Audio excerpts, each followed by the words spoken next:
Hello，大家好，歡迎嚟到 O2 Racing。咁上一條片咧就講咗第二場嘅5班1000米啦。咁未睇嘅朋友咧就記得係撳條 link 去睇翻先。咁今場咧我就會講第8場嘅3班1800米啊。咁喺節目開始之前咧，就想大家俾翻個 like 啦，同埋訂閱 subscribe 我個 channel 啊。咁事不宜遲，我哋而家開始啦。咁睇一睇步速先，放頭嘅馬咧係有嘅呢場。咁1號嘅非遺僥倖咧，配咗黃志雲應該會擺喺前邊嘅位置啦。咁另外農民邊影咧都應該會跟前嘅。奔放咧呢隻馬應該會放嘅。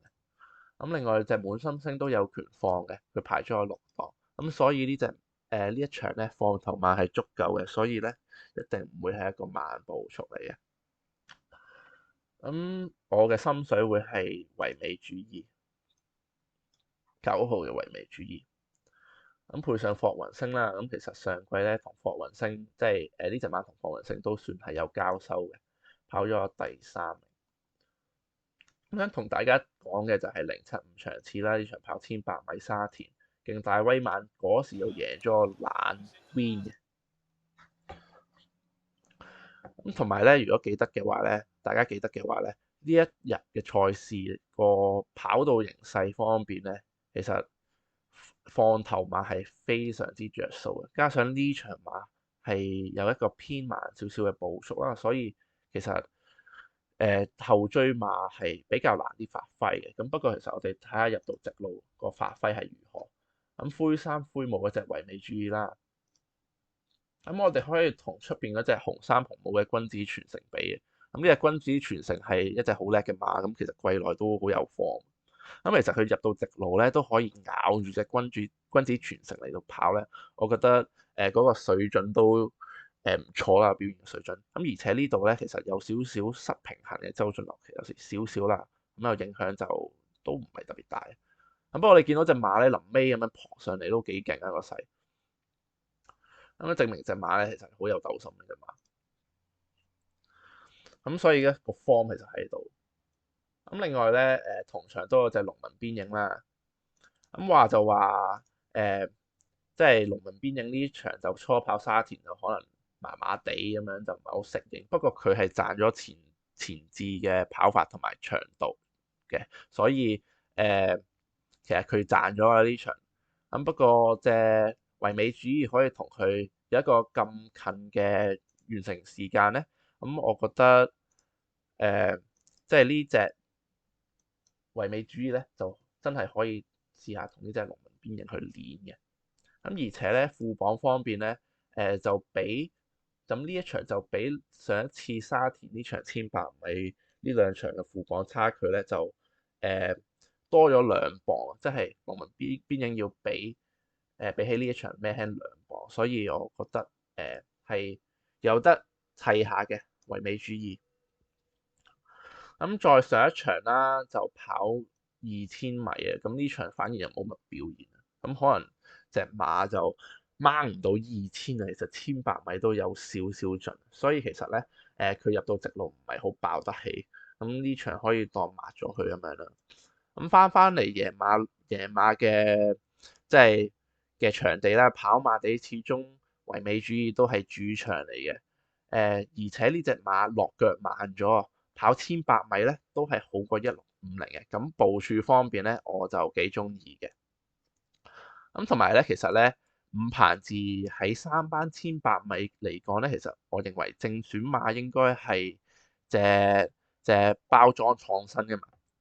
咁不過包裝創新咧係跑上個禮拜嘅1650喎，咁反而呢一次嘅3班1800米咧就俾咗隻唯美主義跑喎，咁所以幕後嘅心態咧，我係覺得幾好嘅，我係幾中意佢哋嘅部署嘅。好，所以就揀咗隻唯美主義先，排咗個4檔咩125磅中磅咧，咁其實已經有權咧係入3甲㗎啦喺度。而且個賠率都應該唔錯嘅，OK。咁配腳方面咧，想講嘅就係小心隻型益線啦。咁始終呢隻馬咧，其實唔應該跑咁短嘅。咁上場初跑1800米咁可以啦，喺內欄嗰度攝入嚟。咁不過其實呢隻馬咧長遠嚟講應該要跑2000或以上嘅路程，咁1800米係有少少速嘅。咁冇咗少少新鮮感，會唔會影響佢嘅發揮咧？咁就唔知嘅。咁不過佢排咗個一檔，而且佢係後追馬咧，我又驚佢喺 A 欄嗰度實。所以如果太熱嘅話咧，咁大家要小心啲隻10號嘅盈益線啦。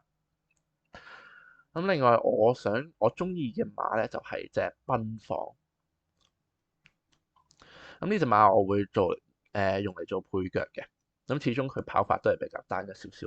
咁不過103場次咧，佢初跑跑馬地兼係初出放頭戰術，都可以跑到咁近嘅。咁你見到其他馬都係追上嚟，唯獨是咧隻奔放係可以守喺前邊，而喺前列位置嗰度翻嚟嘅馬嚟嘅。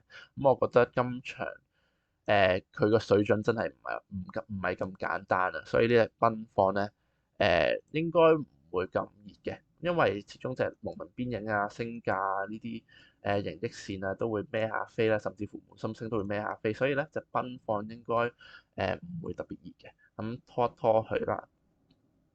咁另外嘅馬就係農民邊影啦，呢隻馬咧一定係大熱門嚟嘅，配咗麥道朗。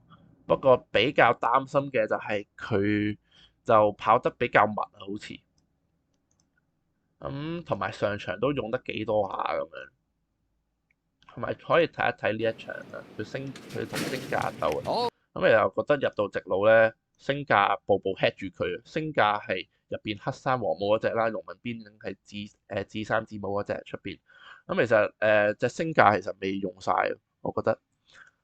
咁呢度車輪邊咗幾下咧，潘頓已經收咗啦，因為佢知道隻馬咧已經步步 head 住隻農民邊影，咁就應該10拿9穩㗎嗰個勝仗。所以其實咧呢場星價係未用盡嘅，反而隻農民邊影用力咧就比較多啲。咁我就比較擔心呢隻馬嘅狀態啦，同埋佢體力方面。所以始終佢係一隻熱門馬啦，所以我都要有少少挑剔要攞出嚟講下。不過呢隻馬咁有質素能力，同埋幕後嗰個戰意方面應該都係十足嘅。所以如果我就要尊重翻呢隻馬，就拖咯，就唔會攞嚟做膽咯。咁另外星價其實排咗11檔，其實都冇乜所謂咧，留喺後邊度衝。孭翻132磅都唔係孭重好多磅啫，比上次都係孭重咗7磅啦，都算 OK 嘅，應該可以 handle 到。隻馬始終都係高頭大馬1242磅啊，我諗呢個負磅應該影響唔係十分大，呢隻馬仲有水位嘅。想講嘅就係滿心星呢場其實有少少奇怪，我覺得。咁其實因為滿心星都係黃志雲摸開，咁變咗何澤堯，咁就諗一諗先。OK，咁呢隻馬之前上次我都有推介過嘅，咁今場就再臨場睇一睇先。咁總括嚟講咧，呢場嘅3班1800米咧，我就會用隻9號維美主義嚟做膽啊，主要係買位置 Q 啦。咁如果臨場再更加中意嘅話，就用埋佢嚟做 Q 膽都會嘅。主要拖7號同埋4號啦。咁隻2號咧都會拖一拖嘅。